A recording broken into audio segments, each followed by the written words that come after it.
유로파리그 8강전 4경기가 일제히 치러졌습니다. 우선 토트넘의 결과는 알고 계실 거라 생각됩니다. 프랑크푸르트와의 홈경기에서 1대1로 비겨버리고 말았습니다. 경기에 대한 평은 후에 해보도록 하겠습니다.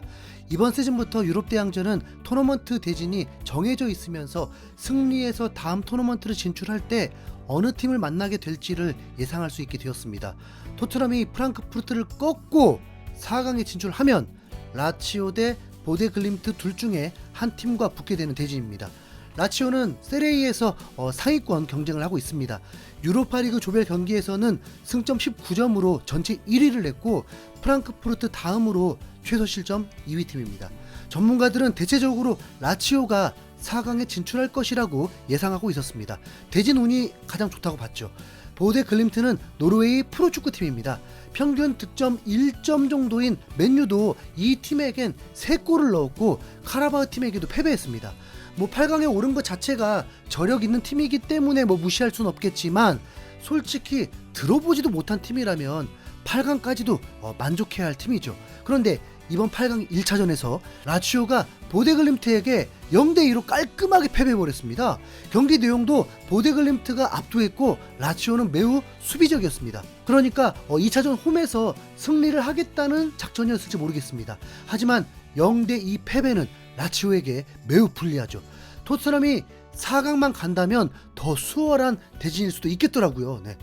계속해서 경기 상황 전하기 전에 잠시만요. 여러분들 잠시만요. 휴대폰, 인터넷, 정수기 가만히 두면 최대 128만원 손해입니다. 10년 만에 단통법 폐지된 거 아시죠? 휴대폰 전원지원금 최대 50만원에 비밀 지원금까지, 인터넷 TV는 최대 48만원, 가전 렌탈 최대 30만원, 설치 당일 즉시입금, 약정 끝날 때마다 현금을 꼬박꼬박 받을 수 있습니다. 법이 정해준 지원금이니 당연히 챙겨야 합니다. 전국 가입자 수 1위 아정당, 가입수당도 가장 많이 받아서 현금도 최대로 줄 수 있죠. 만약 다른 곳보다 혜택이 적다면 차액의 120%를 보상해주는 제도까지 있어요. 24시간 365일 밤낮 없이 전화, 카톡 무료 상담에 초고속 설치도 가능합니다. 이사 청소도 유명한 홈서비스 전문기업 아정당. 얼마나 자신 있으면 이사 당일 불만족 시 전액 환불해주는 보장 이사도 가능합니다. 휴대폰, 인터넷, 가전 렌탈, 이사 청소까지 정당하게 받자. 아정당. 라치오만 0대2로 패배를 했고 나머지 3경기는 모두 무승부가 되었습니다. 우승 확률이 가장 높다고 한 아틀레틱이 레인저스와의 경기에서 0대0 무승부가 되었습니다. 레인저스가 전반 초반에 퇴장이 나오면서 아틀레틱이 승리할 기회가 왔는데도 무득점으로 경기가 마무리됐습니다. 아틀레틱이 2차전 홈이니까 유리한 건 있겠지만 이렇게 버텨버리면 진짜 모르죠. 토트넘 경기 중에 확인했을 때는 아틀레틱이 앞서가 있었는데 알고 보니까 옵사이드로 취소가 됐더라고요.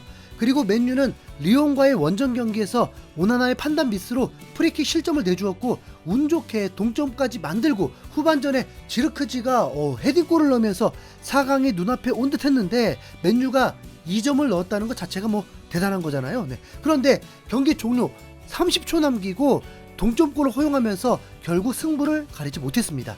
맨유는 홈에서도 강자가 아니기 때문에 이 역시 4강 진출팀 예측 불가입니다. 그리고 이제 토트넘 1대1 무승부. 네.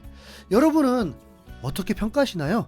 토트넘 현지 팬들의 반응을 보면요, 후반전은 긍정적이었어. 2골은 나왔어야 해. 심판 판정이 정말 끔찍했다. 승리할 자격이 있었어. 크로스바가 최우선 선수였다. 선수들의 실수가 많았어. 존스는 용서하지 못할 슈팅이야. 심판이 축제를 망친 경기였어. 4대1이 됐어야 하는 경기인데 나는 실망보다 설렘을 느끼는 경기였어. 이기지 못한 건 운이 없었을 뿐이야. 네. 현지 커뮤니티를 보면요, 팬들은 이번 경기를 통해 긍정적으로 보고 있습니다. 엔지 감독은 인터뷰를 통해서 결과에 대해서는 실망스럽지만 선수들에게는 더 이상 바랄 게 없는 경기였다고 평가했습니다. 한 기자가 반더벤의 헤더까지 막히면서 축구신이 등을 돌린 느낌이 아니냐고 묻자 엔지 감독도 동의를 하더군요.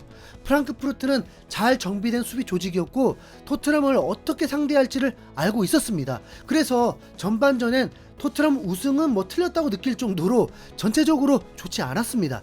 메디슨 포로가 합작으로 동점을 만들긴 했지만 탄탄한 수비를 뚫을 만한 기회 자체가 적었습니다.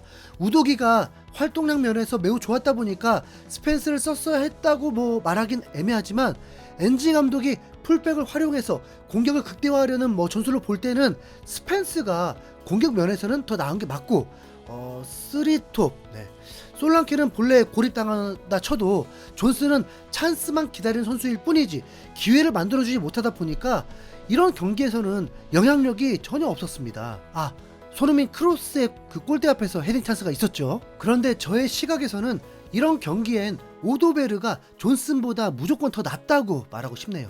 손흥민이 평점이 좋지 못하면서 까는 이들도 많을 텐데 손흥민은 딱 봐도 팀으로서 주문하는 대로 경기하는 것으로 보였습니다.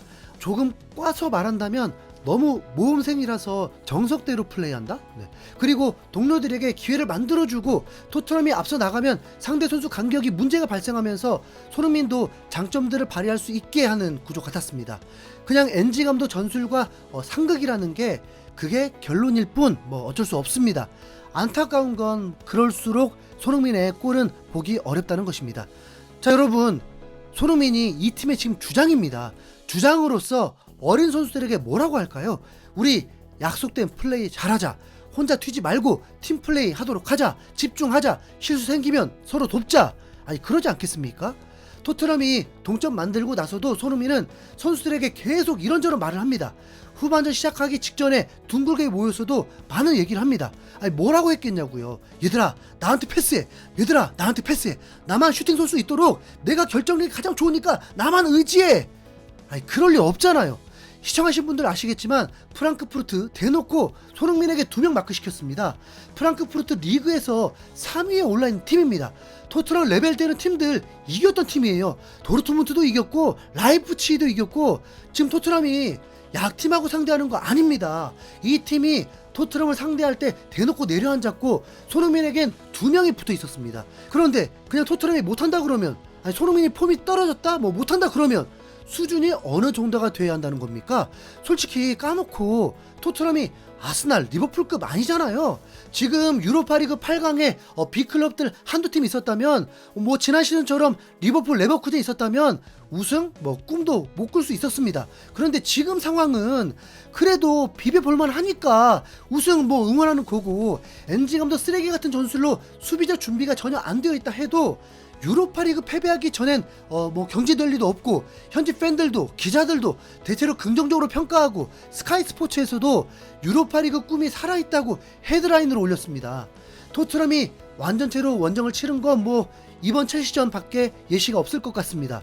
일주일 뒤 경기고 주말 울버햄튼전 뭐 버리고 다시 충전해서 유로파리그 경기하면 충분히 가능성 있잖아요. 프랑크푸르트가 후반에 완전 밀린 건 엔지 감독 평가로는 체력적으로 지쳐 보였다라고 했습니다. 프랑크푸르트는 주말에 강등권에 처한 팀을 상대하는데 그 팀이 최근 성적이 호락호락하지 않습니다. 프랑크푸르트 입장에서 승점 3점 절호의 기회인데 로테이션 돌릴 여유도 없어요. 자, 그렇게 보면 맨시티 뭐 4대0 이긴 것처럼 뭐 바라진 못해도 이길 가능성이 있다고 봐도 되잖아요. 토트넘 수비가 균열이라는 거 티가 팍 나지만 그래도 뭐 원더골 실점 말고는 없었고, 후반전 토트넘 공격은 무서웠습니다. 2차전 해볼만 해요. 그러니 함께 좀 똘똘 뭉쳐서 우리 캡틴 손흥민 응원해 줍시다. 끝. 이상 hin수연구였습니다. 시청해주신 여러분 감사합니다.